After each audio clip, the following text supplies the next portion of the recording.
졸업식장, 전국 수석. 환호 속에서 나는 어머니 얼굴을 떠올리며 웃으려 했습니다. 그런데 축하 다음날 회의실에서 누군가 말없이 종이 한 장을 내밀었습니다. 나는 읽고도 웃었습니다. 이건 축하가 아니라 더 위험한 자리로 가라는 거네요. 주변은 박수 대신 침묵, 내 가슴은 내려앉았고 마음속엔 억울함이 차올랐습니다. 그 순간 깨달았습니다. 1등은 상이 아니라 가장 먼저 소모되는 표식이라는 걸. 잠수함 작은 사고 하나에 공기가 얼어붙었고 누구 탓을 정하는 시간이 시작되었습니다. 어제 같이 밥 먹던 동료가 오늘은 사라졌고 그 이름을 부르는 사람조차 없었습니다. 나는 이를 악물고 속으로 중얼거렸습니다. 사람이 이렇게 지워질 수 있구나. 분노가 올라오는데도 더 무서운 건 내가 입을 열면 다음이 나일 수 있다는 사실이었습니다.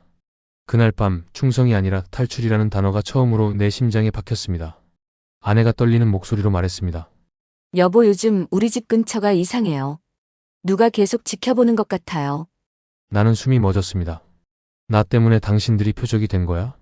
머릿속이 하얘지다 갑자기 선명해졌습니다. 내 영광이 가족을 묶는 줄이었다는 게. 나는 이를 깨물고 결론을 내렸습니다. 난 어디로 가는 게 아니야. 여기서 사라지는 거야. 겁에 떨면서도 처음으로 사람답게 느꼈습니다. 이번만큼은 내 인생을 내가 결정한다. 지금부터 그날 밤 국경을 향해 뛰어야만 했던 이유를 하나씩 풀어놓겠습니다. 시작하기 전에 구독과 좋아요 한번 눌러주시면 숨겨진 탈북 이야기들을 가장 먼저 전해드릴게요. 그럼 사연 속으로 들어가 보겠습니다. 저는 리태명입니다. 32살 남자입니다. 동해 쪽 작은 항구 마을에서 태어나 자랐습니다. 아버지는 부두에서 몸을 혹사하며 일했고 어머니는 늘 같은 말을 반복하셨습니다. 조용히 살아라. 눈에 띄지 말고 살아라. 그 말이 제 어린 시절 전부였습니다. 저는 그 말을 따랐습니다. 아니, 따를 수밖에 없었습니다. 우리 집은 가난했고 가난한 집 아이가 살아남는 방법은 공부뿐이라고 모두들 말했습니다. 저는 그 말을 믿었습니다. 새벽부터 밤까지 책상 앞에 앉아 공부했습니다. 손이 얼어붙어도 배가 고파도 저는 책을 놓지 않았습니다. 그렇게 해야만 살아남을 수 있다고 생각했습니다. 군사대학에 입학했을 때 저는 처음으로 제 노력이 인정받는다고 느꼈습니다. 입학 성적이 우수했고 교관들은 저를 칭찬했습니다. 리태명 잘했다. 그 말 한마디가 얼마나 달콤했는지 모릅니다. 저는 더 열심히 했습니다. 새벽 5시에 일어나 체력 단련을 하고 수업이 끝나면 도서관으로 달려갔습니다. 밤 12시까지 책을 읽고 문제를 풀었습니다. 잠은 4시간이면 충분했습니다. 아니, 충분하다고 스스로를 설득했습니다. 1년이 지나고 2년이 지나고 저는 전국 수석이 되었습니다. 군사대학 전체에서 1등이었습니다. 그날 시상식장에서 상을 받을 때 저는 드디어 제가 인정받았다고 생각했습니다. 하지만 뭔가 이상했습니다. 교관들의 눈빛이 달랐습니다. 칭찬의 말이 있었지만 그 말은 끝까지 오지 않았습니다. 리태명, 잘했다. 하지만 그 뒤에는 항상 무언가가 붙었습니다.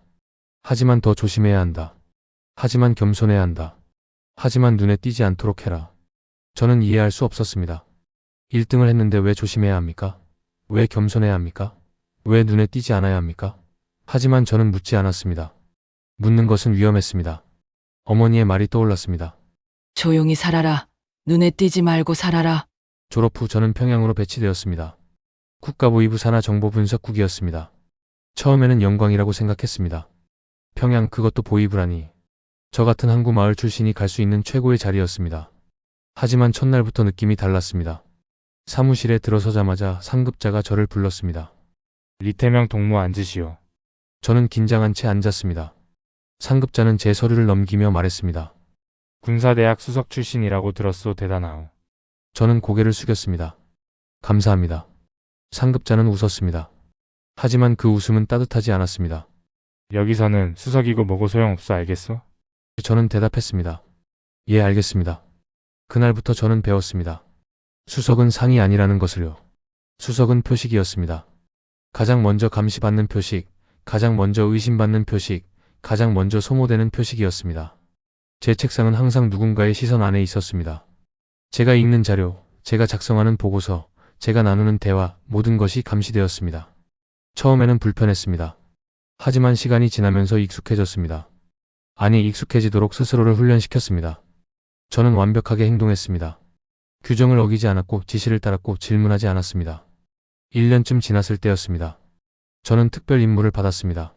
리태명 동무, 이 자료를 분석하시오. 자료는 두꺼운 파일 뭉치였습니다. 내용은 국경 지역의 밀수 조직에 관한 것이었습니다. 저는 밤을 새워 분석했습니다. 패턴을 찾고 연결고리를 추적하고 결론을 도출했습니다. 보고서를 제출했을 때 상급자는 만족스러워했습니다. 역시 수석 출신이요. 잘했어. 저는 기뻤습니다. 드디어 인정받았다고 생각했습니다. 하지만 그날 저녁 동료 한 명이 제게 다가왔습니다. 리태명 동무 조심하시오. 저는 물었습니다. 무슨 말입니까? 이 동료는 주위를 둘러보고 낮은 목소리로 말했습니다. 너무 잘하지 마시오. 너무 눈에 띄면 위험하오. 저는 그 말의 의미를 이해할 수 없었습니다. 잘하는 것이 왜 위험합니까? 하지만 며칠 후 저는 알게 되었습니다.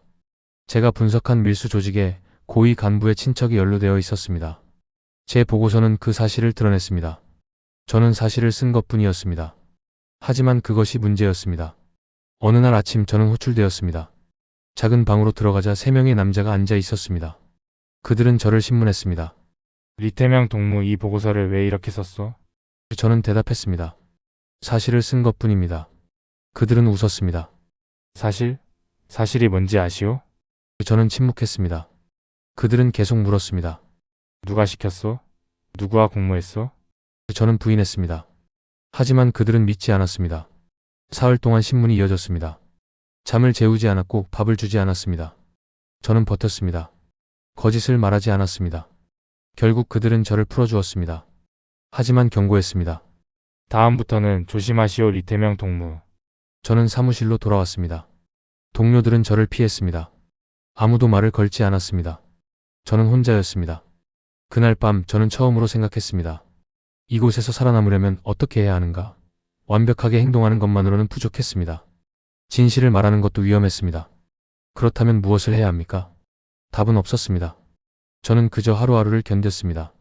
아침에 일어나 사무실로 가고 주어진 일을 하고 저녁에 집으로 돌아왔습니다. 감정을 죽였습니다. 생각을 멈췄습니다. 그저 기계처럼 움직였습니다. 그렇게 2년이 지났습니다. 어느 날 저는 거울을 보았습니다.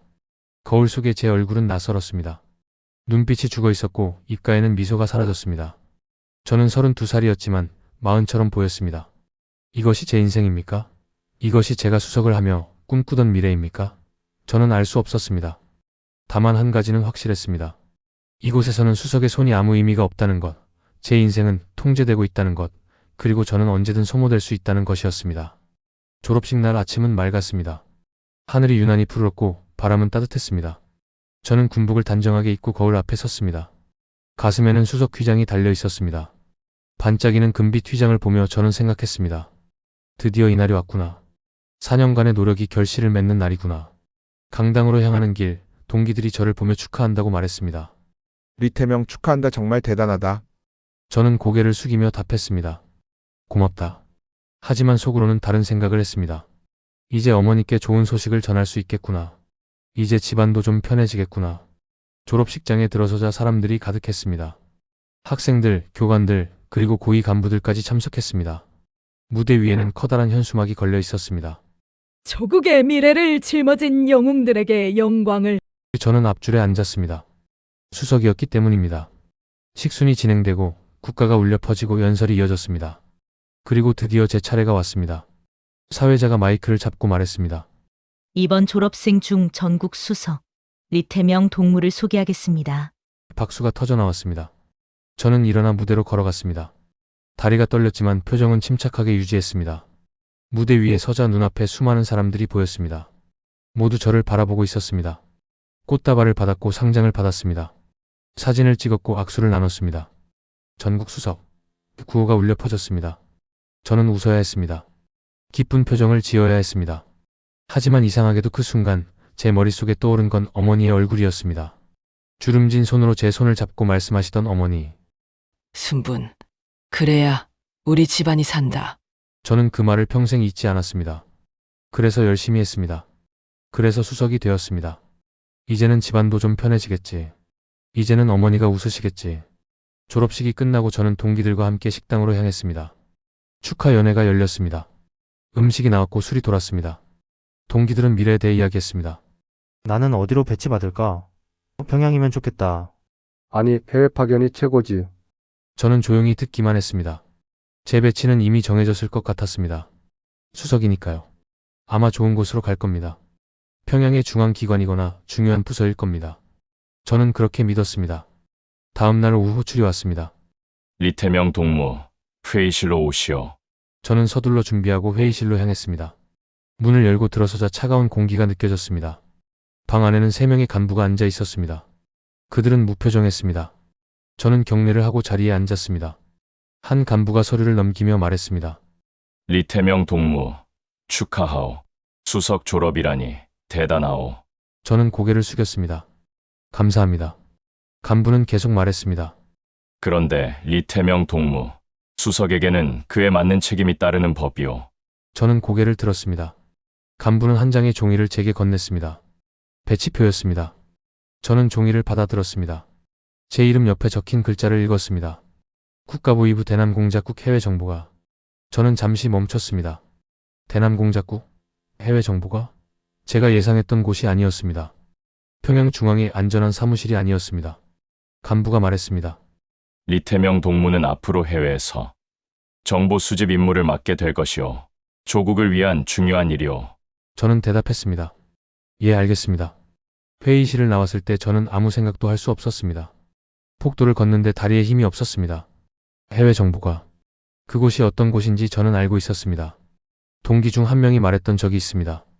해외 정보과는 가장 위험한 곳이야. 한번 들어가면 나오기 힘들어. 저는 그때 그 말을 가볍게 들었습니다. 설마 제가 그곳으로 가겠습니까? 하지만 지금 그 배치표를 손에 쥐고 있습니다.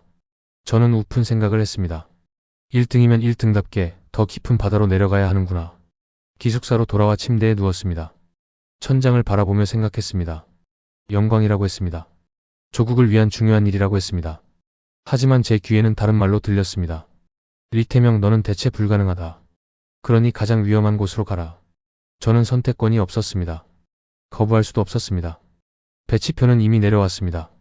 제 인생의 방향이 제 손이 아닌 그 한 장의 종이로 꺾였습니다. 다음 날 저는 어머니께 전화를 걸었습니다. 어머니는 기뻐하셨습니다. 태명아, 수석이라며? 정말 잘했구나. 저는 대답했습니다. 예, 어머니. 어머니는 물으셨습니다. 그래서 어디로 가게 되니? 저는 잠시 망설였습니다. 진실을 말해야 할까요? 아니면 거짓말을 해야 할까요? 저는 결국 말했습니다. 평양으로 갑니다. 좋은 곳이에요. 어머니는 안도하셨습니다. 그래. 다행이구나. 조심해서 잘 지내렴. 저는 전화를 끊고 눈을 감았습니다. 거짓말을 했습니다. 하지만 어쩔 수 없었습니다. 진실을 말하면 어머니가 걱정하실 테니까요. 일주일 후 저는 평양으로 향하는 기차에 올랐습니다. 창밖으로 고향 마을이 멀어졌습니다. 항구가 보였고 바다가 보였습니다. 저는 그 풍경을 오래 바라봤습니다. 언제 다시 돌아올 수 있을까요? 아니, 돌아올 수는 있을까요? 기차는 달렸습니다. 시간이 흐르고 풍경이 바뀌고 저는 점점 더 멀리 가고 있었습니다. 평양에 도착했을 때는 해가 저물고 있었습니다. 저는 짐을 들고 기차에서 내렸습니다.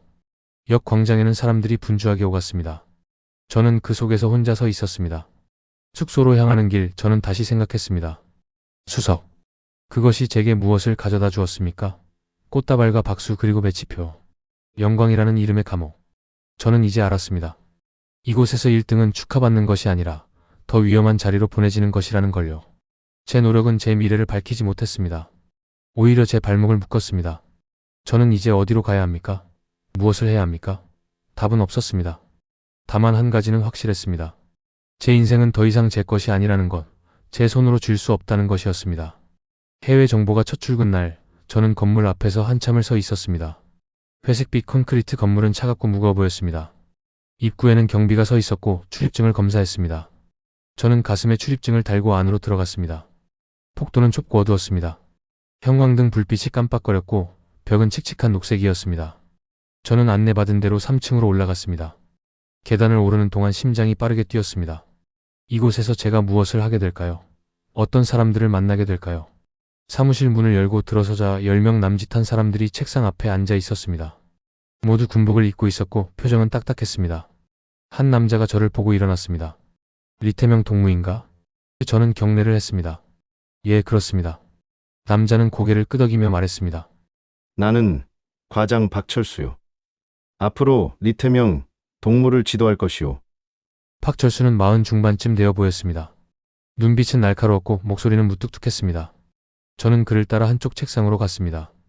여기가 리태명 동무 자리요. 오늘부터 업무를 시작하시오. 첫 업무는 자료 정리였습니다. 두꺼운 파일들을 받았고 그 안에는 해외 각국의 정보가 담겨 있었습니다. 경제 상황, 정치 동향, 군사 배치 등등. 저는 하루 종일 자료를 읽고 요약했습니다. 점심시간에도 쉬지 않았습니다. 동료들은 저를 거의 쳐다보지도 않았습니다. 모두 자기 일에만 집중했습니다. 저녁이 되어 퇴근할 때쯤 박철수가 저를 불렀습니다. 리태명 동무, 내일부터는 훈련이 시작되오. 각오하시오. 저는 대답했습니다. 예, 알겠습니다. 다음 날부터 훈련이 시작되었습니다. 새벽 5시에 일어나 체력 단련을 했습니다. 달리기 팔굽혀펴기 턱걸이 구보. 몸이 비명을 질렀지만 멈출 수 없었습니다. 훈련 교관은 가차 없었습니다. 더 빨리, 더 세게. 땀이 옷을 적셨고 숨이 턱까지 찼습니다. 하지만 저는 버텼습니다. 수석 출신이 약한 모습을 보일 수는 없었습니다. 체력 단련이 끝나면 기술 훈련이 이어졌습니다. 암호해독, 통신기기 사용법, 위장 신분 만들기, 미행과 감시 기술. 모든 것이 낯설고 어려웠습니다. 한 달이 지났을 때 저는 처음으로 실전 훈련에 투입되었습니다. 평양 시내 한복판에서 특정 임무를 미행하는 임무였습니다. 대상은 외국인으로 위장한 동료였습니다. 저는 그를 놓치지 않고 따라다녔습니다. 거리에서, 상점에서, 식당에서. 들키지 않으려 애썼지만 결국 실패했습니다. 동료는 저를 발견했고 훈련은 끝났습니다. 평가 시간에 박철수가 말했습니다. 리태명 동무, 너무 긴장했소. 자연스러워야 하오. 저는 고개를 숙였습니다. 죄송합니다. 2달째 저는 점점 익숙해졌습니다. 몸이 훈련에 적응했고 기술도 늘었습니다. 하지만 동시에 뭔가 이상한 느낌이 들기 시작했습니다. 매일 같은 일의 반복. 훈련 점검 보고 또 훈련. 위에서는 충성을 강조했습니다. 조국을 위해, 수령님을 위해. 하지만 아래에서는 현실이 달랐습니다. 부품이 부족했고 시간도 부족했고 숨 쉴 여유도 없었습니다. 가끔 저는 제 자신을 돌아봤습니다. 나는 지금 사람인가 아니면 부품인가? 이 질문에 답할 수 없었습니다. 어느 날 큰 실수가 있었습니다. 동료 한 명이 훈련 중 장비를 파손했습니다. 사소한 실수였지만 결과는 심각했습니다. 그 동료는 회의실로 끌려갔고 1시간 동안 질책을 받았습니다. 저는 복도에서 그 소리를 들었습니다. 이 정도도 못하면서 무슨 공작원이냐. 조국을 배신하는 것이냐? 이 동료는 사과했고 울었고 용서를 빌었습니다. 결국 그는 강등되었습니다. 저는 그 광경을 보며 생각했습니다. 실수는 개인의 잘못이고 성과는 조직의 덕이구나. 석 달째 평가가 있었습니다. 훈련 성적이 공개되었고 저는 1등이었습니다. 박철수가 제 이름을 불렀습니다. 리태명 동무, 1등이오. 수석 출신답소. 동료들은 박수를 쳤지만 그 박수는 차갑게 느껴졌습니다. 저는 일어나 인사했습니다. 감사합니다. 하지만 속으로는 다른 생각을 했습니다. 이 1등이 제게 무엇을 가져다 줄까요? 칭찬? 아니면 더 무거운 짐? 그날 밤 박철수가 저를 따로 불렀습니다. 리태명 동무, 다음 달부터 해외 파견 준비에 들어가시오. 저는 놀랐습니다. 벌써입니까? 박철수는 고개를 끄덕였습니다. 1등은 빨리 써먹어야 하오. 그날부터 저는 더 혹독한 훈련에 들어갔습니다. 외국어 집중 교육, 현지 문화 학습, 위장 신분 훈련. 하루에 16시간씩 일했습니다. 잠은 4시간도 못 잤습니다. 몸은 점점 지쳐갔지만 멈출 수 없었습니다. 1등이었으니까요. 더 잘해야 했으니까요. 밤마다 기숙사 침대에 누우면 가족 생각이 났습니다. 어머니는 어떻게 지내실까요? 아버지는 여전히 부두에서 일하실까요? 저는 여기서 나라를 지킨다고 하지만 제 가족은 저 없이 하루하루를 버티고 있습니다. 그 생각을 하면 웃음이 나올 만큼 어이가 없었습니다. 어느 날 밤 저는 혼자 창밖을 바라봤습니다. 평양의 야경이 보였습니다. 불빛이 반짝였지만 그 불빛은 따뜻하지 않았습니다. 저는 제 처지를 생각했습니다. 나는 바다 밑에서 나라를 지킨다. 하지만 내 가족은 바다 위에서 하루를 버틴다. 이 모순이 저를 갉아먹었습니다. 나는 무엇을 위해 일을 하는가? 조국? 가족? 아니면 그저 살아남기 위해? 답을 찾을 수 없었습니다. 넉 달째 저는 드디어 해외 파견 명령을 받았습니다. 목적지는 중국 북경이었습니다. 임무는 현지 정보 수집이었습니다. 박철수가 말했습니다. 리태명 동무, 조국이 기대하고 있소. 실망시키지 마시오. 저는 대답했습니다. 예, 충성을 다하겠습니다. 하지만 그 말을 하면서도 속으로는 다른 생각을 했습니다. 충성? 그것이 제게 무엇을 돌려줬습니까? 수석은 더 참아라는 뜻이었고 1등은 더 위험한 곳으로 가라는 뜻이었습니다. 저는 이제 바다 밑에서 배운 것이 무엇인지 알았습니다. 그것은 침묵이었습니다. 생각을 말하지 않는 것, 감정을 드러내지 않는 것, 그저 명령에 따르는 것. 저는 그렇게 살아남았습니다. 북경에 도착한 지 석 달이 지났을 때였습니다. 저는 위장 신분으로 무역회사 직원처럼 생활하고 있었습니다. 낮에는 사무실에서 일하는 척했고 밤에는 정보를 수집했습니다. 임무는 순조로웠습니다. 현지 정보원들과 접선하고 자료를 받고 본국으로 보고했습니다. 박철수는 평양에서 정기적으로 연락을 해왔습니다. 이태명 동무, 잘하고 있소. 계속 그렇게 하시오. 저는 긴장을 늦추지 않았습니다. 매일 같은 루트로 이동했고 같은 시간에 보고했고 작은 실수도 하지 않으려 애썼습니다. 그날은 평범한 목요일이었습니다. 저는 오전에 정보원 한 명과 만나기로 되어 있었습니다. 약속 장소는 북경 시내의 작은 찻집이었습니다. 저는 정확히 10시에 도착했습니다. 찻집 안은 한산했습니다. 구석자리에 앉아 차를 주문하고 기다렸습니다. 정보원은 10시 10분에 나타났습니다. 중년 남자로 이름은 장민호였습니다. 장민호는 제 맞은편에 앉으며 인사했습니다. 오래 기다렸어? 저는 고개를 저었습니다. 아니요, 방금 왔습니다. 장민호는 가방에서 서류 봉투를 꺼냈습니다. 이번 자료요, 확인해 보시오. 저는 봉투를 받아 열었습니다. 안에는 문서 몇 장이 들어 있었습니다. 내용을 훑어보는데 갑자기 찻집 문이 열렸습니다. 2명의 남자가 들어왔습니다. 평범한 옷차림이었지만 눈빛이 날카로웠습니다. 저는 본능적으로 긴장했습니다. 장민호도 그들을 봤습니다. 장민호의 얼굴이 굳어졌습니다. 리태명 동무 나가야겠어. 저는 서류를 봉투에 넣고 일어났습니다. 하지만 늦었습니다. 2 남자가 우리 테이블로 다가왔습니다. 한 명이 말했습니다. 신분증 확인하겠습니다. 저는 침착하게 대답했습니다. 무슨 일입니까? 이 남자는 배지를 꺼냈습니다. 공안이었습니다. 저는 신분증을 보여줬습니다. 위장 신분증이었습니다. 공안은 신분증을 확인하고 물었습니다. 무슨 일로 여기 왔습니까? 저는 준비된 대답을 했습니다. 친구를 만나러 왔습니다. 공안은 장민호를 봤습니다. 당신도 신분증 보여주시오. 장민호는 신분증을 꺼냈습니다. 공안은 2 신분증을 비교하며 뭔가 적었습니다. 그리고 물었습니다. 이 봉투 안에는 뭐가 들었습니까? 저는 대답했습니다. 업무 서류입니다. 공안은 손을 내밀었습니다. 보여주시오. 저는 망설였습니다. 하지만 거부할 수 없었습니다. 봉투를 건넸습니다. 공안은 서류를 꺼내 읽기 시작했습니다. 시간이 느리게 흘렀습니다. 제 심장은 빠르게 뛰었습니다. 장민호는 고개를 숙인 채 아무 말도 하지 않았습니다. 공안은 서류를 다 읽고 저를 봤습니다. 이것이 업무 서류요. 저는 대답했습니다. 예, 그렇습니다. 공안은 웃었습니다. 하지만 그 웃음은 차갑게 느껴졌습니다. 거짓말하지 마시오. 이건 정보 자료요. 저는 부인했습니다. 아닙니다. 오해입니다. 공안은 서류를 봉투에 넣고 말했습니다. 우리와 함께 가시오 조사를 받아야겠소.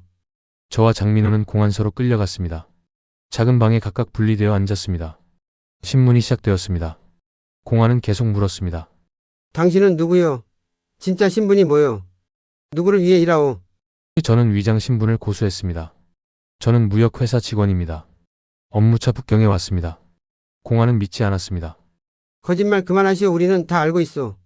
신문은 몇 시간 동안 이어졌습니다. 저는 버텼습니다. 같은 대답을 반복했습니다. 결국 공안은 저를 풀어줬습니다. 하지만 경고했습니다. 다음에 또 걸리면 끝이요. 저는 숙소로 돌아왔습니다. 온몸이 땀에 젖어 있었습니다. 손이 떨렸습니다. 저는 침대에 앉아 생각했습니다. 이건 큰 문제입니다. 공안에게 걸렸습니다. 본국에 보고해야 합니다.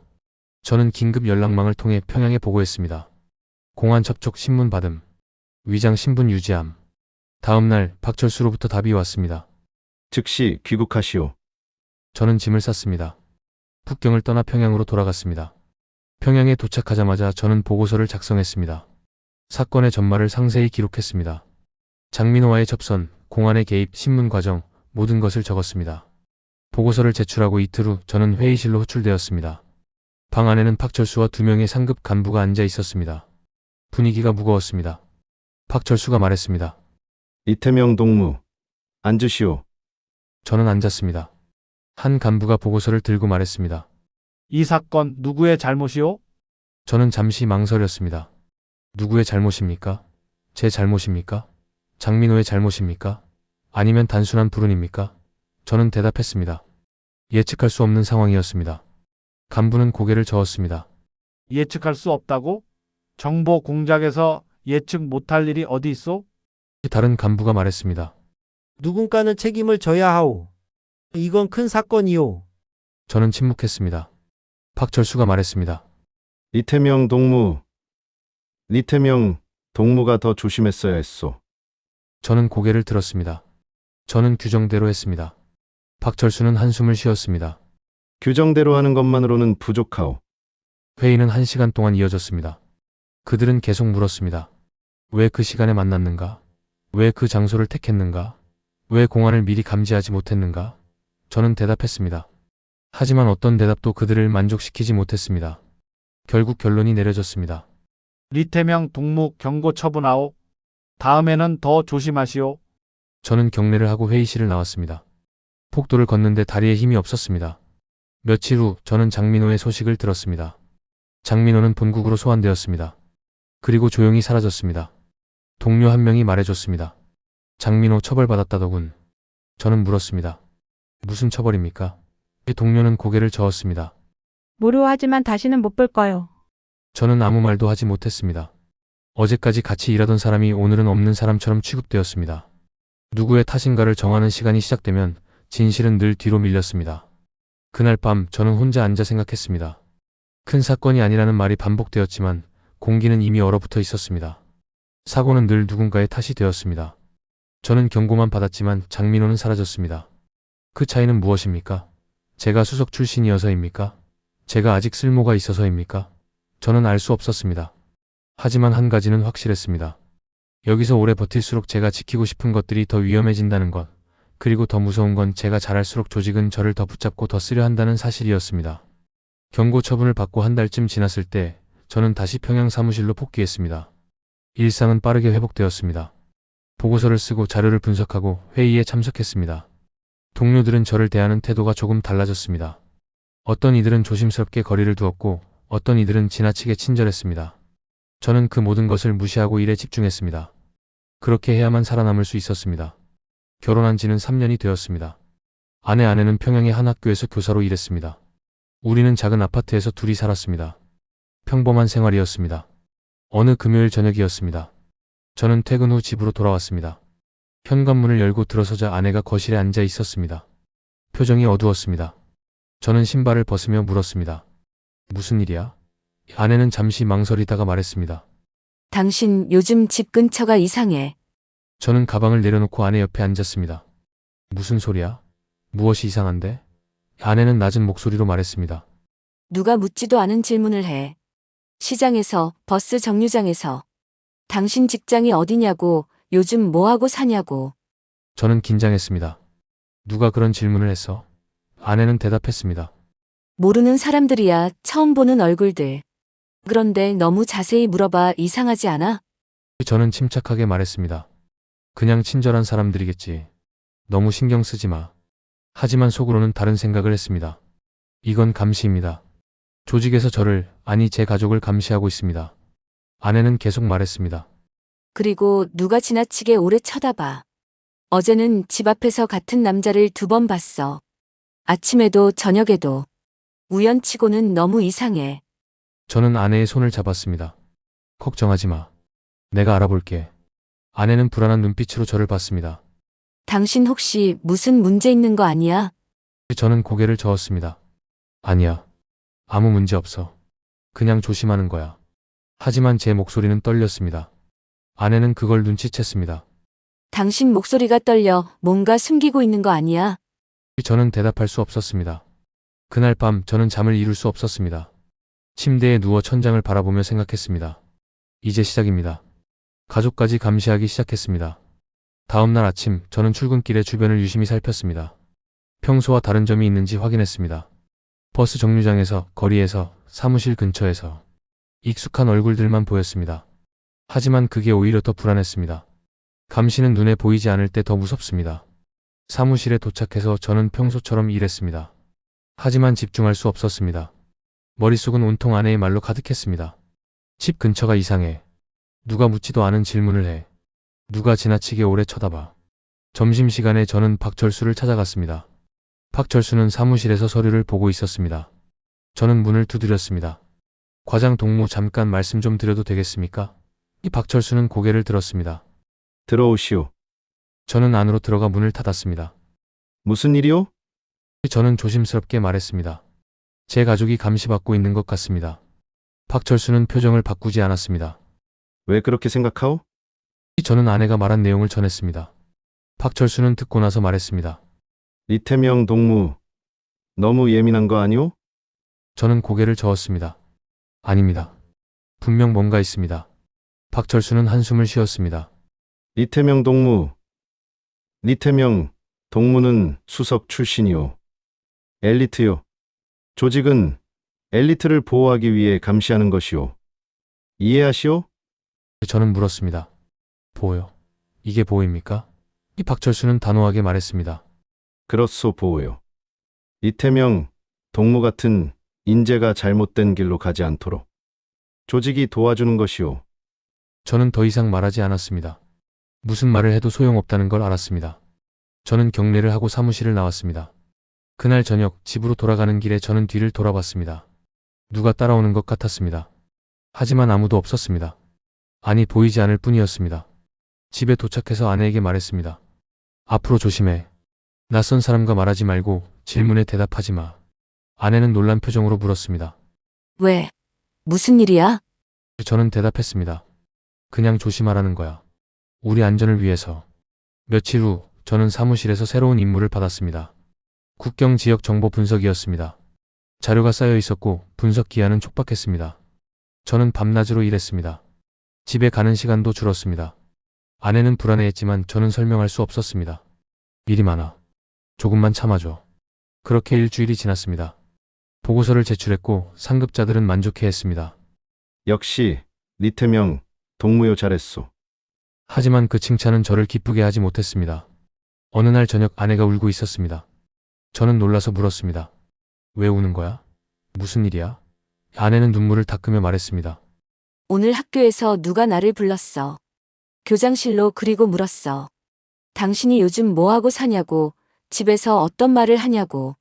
저는 숨이 멎는 줄 알았습니다. 학교까지, 이제 아내의 직장까지 손을 뻗쳤습니다. 저는 아내를 안았습니다. 미안해. 내 때문이야. 아내는 제 품에서 울었습니다. 여보, 우리 어떻게 되는 거야? 그날 밤 저는 깨달았습니다. 엘리트의 명예는 개인에게 주는 상이 아니라 가족까지 묶어두는 줄이기도 하다는 걸요. 제가 수석이었기 때문에 조직은 저를 놓아주지 않습니다. 저를 통제하기 위해 가족까지 감시합니다. 아내도 언젠가 태어날 아이도 모두 이 시스템 안에 갇히게 됩니다. 저는 창밖을 바라봤습니다. 평양의 밤은 어두웠습니다. 불빛은 적었고 거리는 조용했습니다. 며칠 뒤 사무실에서 저는 느꼈습니다. 책임의 그림자가 제 쪽으로 조금씩 기울어지고 있다는 걸요. 회의에서, 보고서에서, 동료들의 눈빛에서. 무언가 잘못되면 제가 먼저 지목될 것 같았습니다. 장민호처럼 조용히 사라질 수도 있었습니다. 제가 무너지면 끝이 아니라 가족까지 같이 흔들리는 구조가 너무 선명해졌습니다. 그날 밤 저는 혼자 앉아 생각했습니다. 그리고 처음으로 마음속에서 한 단어를 끝까지 발음해봤습니다. 탈출. 이곳을 떠나는 것. 이 시스템에서 벗어나는 것. 그것만이 제가, 그리고 아내가 살 수 있는 유일한 길이라는 생각이 들었습니다. 탈출이라는 단어를 마음속에 담은 후 저는 모든 것이 달라 보였습니다. 아침에 눈을 뜨면 천장이 다르게 느껴졌고 출근길 풍경도 낯설었습니다. 사무실 동료들의 얼굴도 예전과 달랐습니다. 누가 저를 의심하는지, 누가 저를 감시하는지 모든 것이 의심스러웠습니다. 하지만 저는 겉으로는 평소와 똑같이 행동했습니다. 웃을 때는 웃었고 일할 때는 성실하게 했습니다. 아무도 제 마음속을 알아서는 안 되었습니다. 알아채는 순간 모든 것이 끝이었습니다. 저는 크게 준비하지 못했습니다. 준비가 길어지면 들키니까요. 거창한 계획을 세울 수도 없었습니다. 돈을 모으거나 물건을 챙기거나 경로를 미리 조사하는 것 모두 위험했습니다. 조직은 제 모든 움직임을 지켜보고 있었습니다. 통장 내역도 구매 기록도 이동 경로도 모두 감시 대상이었습니다. 그래서 저는 아주 작게 시작했습니다. 살아남기 위한 마음의 결심부터 챙겼습니다. 매일 아침 거울을 보며 스스로에게 말했습니다. 리태명 너는 할 수 있다. 반드시 해내야 한다. 첫 번째로 한 일은 관찰이었습니다. 평소처럼 움직이되 평소와 달리 주변을 더 깊게 보았습니다. 사람들의 말투, 표정, 침묵의 방향까지요. 사무실에서 누가 누구와 자주 이야기하는지, 누가 전화를 받을 때 목소리를 낮추는지, 누가 갑자기 자리를 비우는지 모든 것을 관찰했습니다. 저녁에 집으로 돌아오는 길에도 마찬가지였습니다. 같은 사람이 계속 보이는지, 같은 차량이 따라오는지, 버스 정류장에서 누가 저를 쳐다보는지 모두 기억했습니다. 아내에게는 아무 말도 하지 않았습니다. 말하면 아내가 위험해졌습니다. 모르는 것이 아내를 지키는 길이었습니다. 하지만 아내는 눈치를 챘습니다. 어느 날 저녁 아내가 물었습니다. 당신 요즘 왜 그래? 뭔가 달라졌어. 저는 웃으며 대답했습니다. 무슨 소리야? 나는 똑같은데. 아내는 고개를 저었습니다. 아니야, 당신 눈빛이 달라. 뭔가 생각하고 있어. 나한테 말 안 해줄 거야? 저는 아내의 손을 잡았습니다. 아무것도 아니야. 그냥 일이 좀 많아서 피곤한 거야. 두 번째로 한 일은 정보 수집이었습니다. 하지만 직접적으로 할 수는 없었습니다. 대신 제 업무를 통해 자연스럽게 얻었습니다. 국경 지역 정보 분석 업무를 하면서 저는 국경 경비 상황을 파악했습니다. 어느 구역이 삼엄한지, 어느 시간대가 교대 시간인지, 어느 지점이 상대적으로 느슨한지 모두 머릿속에 새겼습니다. 보고서를 쓰면서도 중요한 정보는 따로 기억했습니다. 적어둘 수는 없었습니다. 메모는 증거가 되니까요. 석 달이 지났습니다. 저는 여전히 평소처럼 생활했습니다. 출근하고 일하고 퇴근했습니다. 주말에는 아내와 시장에 갔고 가끔 영화도 봤습니다. 모든 것이 평범했습니다. 하지만 제 머릿속은 끊임없이 움직였습니다. 어떻게 해야 하는가? 언제 해야 하는가? 어디로 가야 하는가? 질문은 많았지만 답은 쉽게 나오지 않았습니다. 어느 날 기회가 왔습니다. 박철수가 저를 불렀습니다. 이태명 동무, 다음 주에 국경 지역 현장 점검이 있소. 이태명 동무도 동행하시오. 저는 놀랐지만 표정을 숨겼습니다. 예, 알겠습니다. 박철수는 서류를 건넸습니다. 일정표 미리 준비하시오. 저는 서류를 받아 읽었습니다. 함경북도 해령 지역 3일 일정, 국경 경비대 방문 및 현황 점검. 이것은 기회였습니다. 국경 근처까지 갈 수 있는 합법적인 이유가 생긴 것입니다. 그날 밤 저는 일정표를 자세히 분석했습니다. 이동 경로, 방문 지점, 숙소 위치 모두 확인했습니다. 그리고 생각했습니다. 이 기회를 어떻게 활용할 것인가? 현장 점검 중에 탈출할 수 있을까? 아니, 너무 위험합니다. 동행자들이 있고 감시가 심할 것입니다. 하지만 최소한 현장을 직접 볼 수 있습니다. 국경의 실제 상황을, 경비의 허점을, 탈출 가능한 지점을. 이것만으로도 가치가 있었습니다. 일주일 후 저는 다른 3명의 동료와 함께 회령으로 향했습니다. 기차를 타고 북쪽으로 올라갔습니다. 창밖으로 풍경이 지나갔습니다. 산과 들, 작은 마을들, 그리고 점점 가까워지는 국경. 저는 모든 것을 눈에 담았습니다. 회령에 도착해서 숙소에 짐을 풀고 다음 날부터 현장 점검이 시작되었습니다. 국경 경비대를 방문했고 초소를 둘러봤고 경비병들과 이야기를 나눴습니다. 경비대장이 설명했습니다. 이 구역은 삼엄합니다. 철책이 있고 지뢰밭이 있고 순찰이 24시간 돌아갑니다. 저는 고개를 끄덕이며 물었습니다. 허점은 없습니까? 경비대장은 웃었습니다. 허점? 여기는 새도 못 넘어갑니다. 하지만 저는 알았습니다. 완벽한 경비는 없다는 것을요. 어딘가에는 반드시 빈틈이 있습니다. 그것을 찾는 것이 제 일이었습니다. 이틀째 되는 날 저는 혼자 산책을 나갔습니다. 동료들에게 말했습니다. 잠깐 바람 좀 쐬고 오겠습니다. 아무도 의심하지 않았습니다. 저는 숙소 근처를 걸었습니다. 그리고 조용히 관찰했습니다. 강이 보였고 철책이 보였고 저 멀리 중국 땅이 보였습니다. 너무 가까웠습니다. 손만 뻗으면 닿을 것 같았습니다. 하지만 동시에 너무 멀었습니다. 그 사이에는 철책과 지뢰와 경비병이 있었습니다. 저는 스스로에게 말했습니다. 리태명, 너는 어디로 가는 게 아니라 여기서 사라지는 거다. 목적지가 중요한 게 아니었습니다. 이곳을 벗어나는 것, 이 시스템에서 탈출하는 것, 그것이 전부였습니다. 3일간의 출장이 끝나고 평양으로 돌아왔습니다. 저는 보고서를 작성했습니다. 현장 점검 결과, 경비 상황, 개선 사항 모두 적었습니다. 하지만 제가 진짜 본 것은 적지 않았습니다. 그것은 오직 제 머릿속에만 남아 있었습니다. 그날 밤 집으로 돌아와 저는 서랍에서 가족 사진을 꺼냈습니다. 어머니, 아버지, 그리고 아내와 함께 찍은 사진이었습니다. 저는 사진을 한 번 더 봤습니다. 오래 보지 못했습니다. 오래 보면 마음이 무너져서 실행을 못할 것 같았거든요. 저는 사진을 다시 서랍에 넣었습니다. 그리고 창밖을 바라봤습니다. 평양의 밤은 여전히 어두웠습니다. 하지만 제 마음속에는 작은 빛이 켜졌습니다. 희망이라고 부르기엔 너무 작았지만 그래도 빛이었습니다. 저는 그 빛을 따라가기로 했습니다. 회령 출장에서 돌아온 지 한 달이 지났습니다. 저는 결심했습니다. 더 이상 미룰 수 없었습니다. 아내에 대한 감시는 점점 심해졌고 사무실 분위기도 날카로워졌습니다. 무언가 잘못되기 전에 움직여야 했습니다. 저는 박철수에게 말했습니다. 과장 동무, 고향에 잠깐 다녀와도 되겠습니까? 어머니께서 편찮으시다고 합니다.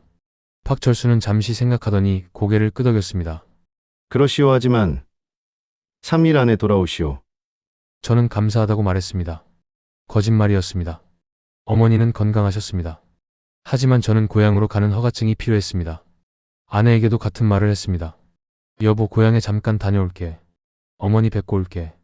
아내는 걱정스러운 표정으로 물었습니다. 혼자 가? 내가 같이 갈까? 저는 고개를 저었습니다. 아니야. 며칠이면 돼. 당신은 학교 일도 있잖아. 아내는 제 손을 잡았습니다.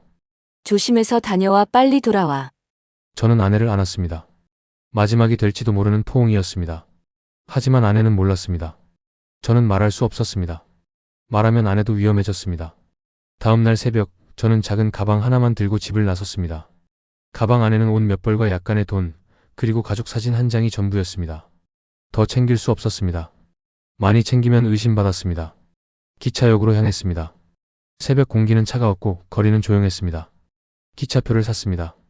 평양에서 청진까지, 청진에서 다시 작은 어촌 마을까지 갈 계획이었습니다. 제가 태어난 마을, 바다가 있는 그곳으로요. 기차 아는 사람들로 북적였습니다. 저는 구석자리에 앉아 창밖을 바라봤습니다. 기차가 출발했고 평양이 멀어졌습니다. 저는 생각했습니다. 이것이 마지막 일일까요? 이 도시를 다시 보게 될까요? 답을 알 수 없었습니다. 몇 시간 후 청진에 도착했습니다. 역에서 내려 버스를 탔습니다. 버스는 구불구불한 산길을 달렸습니다. 창밖으로 바다가 보이기 시작했습니다. 제가 어릴 적 뛰놀던 바다였습니다. 심장이 빠르게 뛰었습니다. 마을에 도착했을 때는 오후였습니다. 저는 집으로 가지 않았습니다. 대신 항구로 향했습니다. 어릴 적 아버지와 함께 걷던 그 길을 걸었습니다. 바다 냄새가 났고 갈매기 울음소리가 들렸습니다. 항구에는 작은 배들이 정박해 있었습니다. 저는 한 어부에게 다가갔습니다. 혹시 배 한 척 빌릴 수 있습니까? 어부는 저를 의심스럽게 봤습니다. 왜 빌리려고 하시오? 저는 준비한 대답을 했습니다. 낚시 좀 하려고요. 오랜만에 고향에 와서요. 어부는 잠시 생각하더니 고개를 끄덕였습니다. 돈 내시오. 저는 돈을 냈습니다. 어부는 작은 목선 하나를 가리켰습니다. 저 배 쓰시오 해. 지기 전에 돌아오시오. 저는 감사하다고 말하고 배에 올랐습니다. 배는 낡았지만 움직일 수 있었습니다. 저는 노를 저었습니다. 배가 천천히 바다로 나갔습니다. 항구가 멀어지고 마을이 작아졌습니다. 저는 계속 노를 저었습니다. 팔이 아팠지만 멈출 수 없었습니다. 해안선을 따라 북쪽으로 향했습니다. 중국 국경 쪽으로요. 몇 시간이 지났습니다. 해가 서쪽으로 기울기 시작했습니다. 바다는 유난히 차가웠습니다. 파도가 배를 흔들었고 바람이 얼굴을 때렸습니다. 저는 평생 바다를 배웠는데 정작 그날의 바다는 교과서 밖이었습니다. 거칠고 예측 불가능하고 무서웠습니다. 하지만 저는 멈추지 않았습니다. 계속 노를 저었습니다. 손에 물집이 잡혔고 온몸이 땀에 젖었습니다. 해가 질 무렵 저는 멀리 불빛을 봤습니다. 경비정이었습니다. 심장이 멎는 줄 알았습니다. 경비정이 이쪽으로 다가오고 있었습니다. 저는 노를 더 빨리 저었습니다. 하지만 배는 느렸습니다. 경비정은 빨랐습니다. 거리가 좁혀졌습니다. 확성기에서 소리가 들렸습니다. 거기 배, 멈춰라. 신분을 밝혀라. 저는 대답하지 않았습니다. 계속 노를 저었습니다. 경비정이 더 가까워졌습니다. 멈추지 않으면 발포한다. 그 순간 저는 결정했습니다. 모든 것이 계획대로 흘러가진 않았습니다. 오히려 계획이란 단어가 부끄러울 정도로 상황은 흔들렸습니다. 하지만 한 가지는 분명했습니다. 저는 그 순간 처음으로 내가 결정한다는 감각을 잡았습니다. 저는 배에서 뛰어내렸습니다.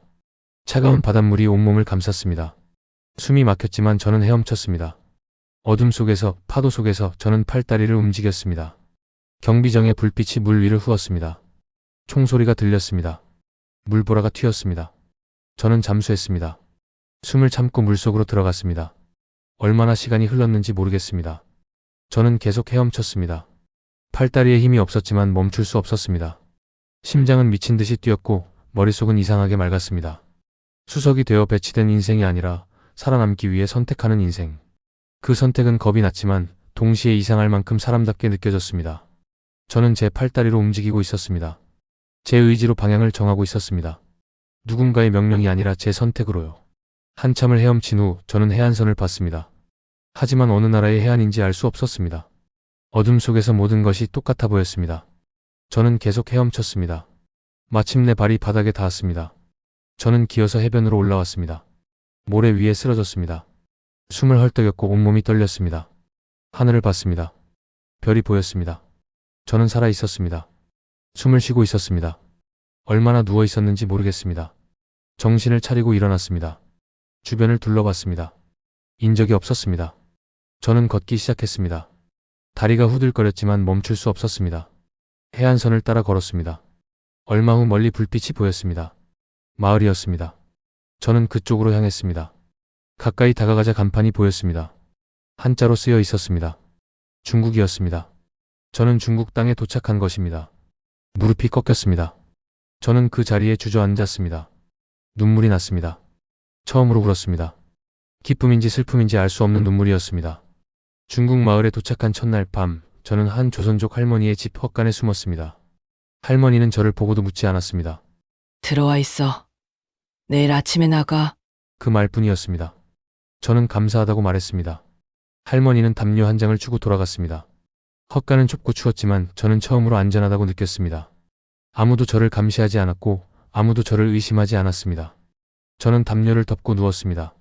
온몸이 아팠지만 마음은 이상하게 가벼웠습니다. 잠이 들었습니다. 다음 날 아침 할머니가 깨웠습니다. 일어나서 밥 먹어. 저는 일어나 집 안으로 들어갔습니다. 할머니는 밥상을 차려놨습니다. 따뜻한 밥과 김치, 된장국이 있었습니다. 저는 오랜만에 배불리 먹었습니다. 할머니가 물었습니다. 어디로 갈 거니? 저는 대답했습니다. 모릅니다. 그냥 남쪽으로 가려고요. 할머니는 고개를 끄덕였습니다. 조심하시게. 공안들이 많아서 잡히면 끝이야. 저는 알고 있다고 대답했습니다. 할머니는 돈 몇 장을 주었습니다. 이거라도 가져가게. 그리고 버스 타고 멀리 가.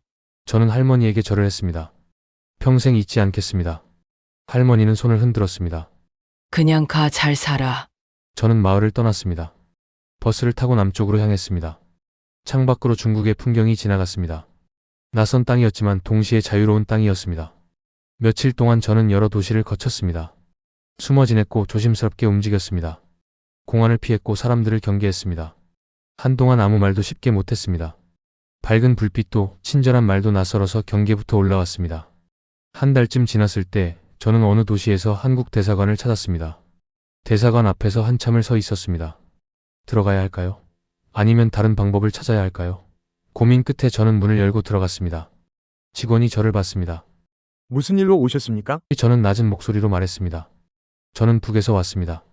도움이 필요합니다. 직원의 표정이 바뀌었습니다.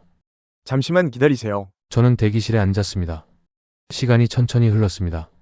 1시간 후 직원이 저를 방으로 안내했습니다. 방 안에는 2명의 사람이 앉아 있었습니다. 한 명은 중년 남자였고 다른 한 명은 젊은 여자였습니다. 남자가 말했습니다. 앉으세요. 리태명 씨라고 하셨죠? 저는 고개를 끄덕였습니다. 예. 남자는 서류를 펼쳤습니다. 지금부터 절차를 설명하겠습니다. 먼저 신원 확인이 필요합니다. 그 다음 조사를 받으셔야 합니다. 시간이 좀 걸릴 겁니다. 저는 대답했습니다. 알겠습니다. 조사는 길었습니다. 여러 사람이 저를 만났고 여러 질문을 했습니다. 왜 탈북했습니까? 어떻게 나왔습니까? 가족은 어디 있습니까? 저는 모든 질문에 정직하게 답했습니다. 제 과거를, 제 선택을, 제 두려움을. 조사관들은 기록했고 확인했고 또 물었습니다. 한 달이 넘게 조사가 이어졌습니다. 저는 계속 스스로에게 물었습니다. 내가 정말 여기까지 온 게 맞나? 이때로는 꿈처럼 느껴졌습니다. 때로는 악몽처럼 느껴졌습니다. 마침내 조사가 끝났습니다. 남자가 말했습니다. 리태명 씨, 축하합니다. 저는 고개를 숙였습니다. 감사합니다. 하지만 기쁨보다는 복잡한 감정이 들었습니다. 아내는 어떻게 되었을까요? 어머니와 아버지는요? 제가 떠난 후 그들은 어떤 처벌을 받았을까요? 그 생각을 하면 가슴이 아팠습니다. 하지만 돌이킬 수 없었습니다. 저는 이미 선택했습니다. 몇 주 후 저는 비행기를 탔습니다. 생애 처음 타는 비행기였습니다. 창밖으로 구름이 보였고 땅이 멀어졌습니다. 저는 생각했습니다. 이제 정말 새로운 삶이 시작되는구나. 비행기는 몇 시간을 날았습니다. 그리고 착륙했습니다. 인천공항이었습니다. 저는 대한민국 땅을 밟았습니다. 공항 밖으로 나가자 사람들이 분주하게 오갔습니다. 자동차들이 달렸고 건물들이 높이 솟아 있었습니다. 모든 것이 빠르고 밝고 시끄러웠습니다. 정착 지원 시설로 이동했습니다. 그곳에서 저는 교육을 받았습니다. 한국 사회에 적응하는 방법, 취업 준비, 생활 상식 등등. 처음에는 모든 것이 어려웠습니다. 말투가 달랐고 문화가 달랐고 사람들의 생각이 달랐습니다. 저는 자주 실수했습니다. 이해하지 못하는 것들이 많았습니다. 하지만 시간이 지나면서 조금씩 익숙해졌습니다. 3개월 후 저는 작은 원룸을 얻었습니다. 제 생애 처음으로 제 이름으로 된 집이었습니다. 방은 작았지만 저는 행복했습니다. 아침에 눈을 뜨면 제가 원하는 시간에 일어날 수 있었습니다. 누가 시키지 않아도 되었습니다. 저녁에는 제가 먹고 싶은 것을 먹었습니다. 배급이 아니었습니다. 주말에는 공원을 걸었습니다. 허가 없이도 되었습니다. 시간이 지나면서 저는 알게 되었습니다. 자유는 거창한 선언이 아니라 누가 시키지 않았는데도 내가 내일을 정해보는 일이라는 걸요. 1년이 지났습니다. 저는 회사에 취직했습니다. 사무직이었습니다. 동료들은 친절했습니다. 제 과거를 묻지 않았고 제 선택을 존중했습니다. 저는 열심히 일했습니다. 평가를 받았고 승진도 했습니다. 하지만 이번에는 달랐습니다. 제 노력이 제 미래를 만들었습니다. 누군가의 배치표가 아니었습니다. 가끔 저는 아직도 배치표를 떠올립니다. 한 장의 종이가 사람의 인생을 바꾸던 세상. 저는 그곳에서 수석이었습니다. 하지만 제 인생을 결정할 수 없었습니다. 공부는 제가 제일 잘했는데 인생 결정은 제가 한 적이 없었습니다. 하지만 한 번은 제가 했습니다. 바다를 건너는 선택, 목숨을 거는 선택, 모든 것을 버리는 선택. 그 한 번이 제 인생을 살렸습니다. 2년이 지난 지금 저는 여전히 작은 원룸에 살고 있습니다. 북에 남겨진 가족들을 이곳으로 데려오기 위해 열심히 돈을 모으고 있습니다. 그래서 꿈이 있기에 저는 행복합니다. 매일 아침 눈을 뜰 때마다 저는 감사합니다. 숨 쉴 수 있어서, 선택할 수 있어서, 살아 있어서. 자유는 큰 소리가 아니라 작은 숨이었습니다. 제가 쉬는 이 숨, 제가 내디딘 이 발걸음, 제가 정한 이 내일, 그것이 자유였습니다. 그래서 저는 이 이야기를 남깁니다. 혹시 어딘가에 저와 같은 사람이 있다면, 혹시 지금 배치표 앞에서 고민하고 있는 누군가가 있다면 이 말을 전하고 싶습니다. 선택할 수 있습니다. 두렵겠지만 가능합니다. 그리고 그 선택이 당신의 인생을 바꿀 것입니다. 저처럼요. 리태명 34살, 대한민국에서 자유롭게 숨쉬는 사람으로 살아가고 있습니다.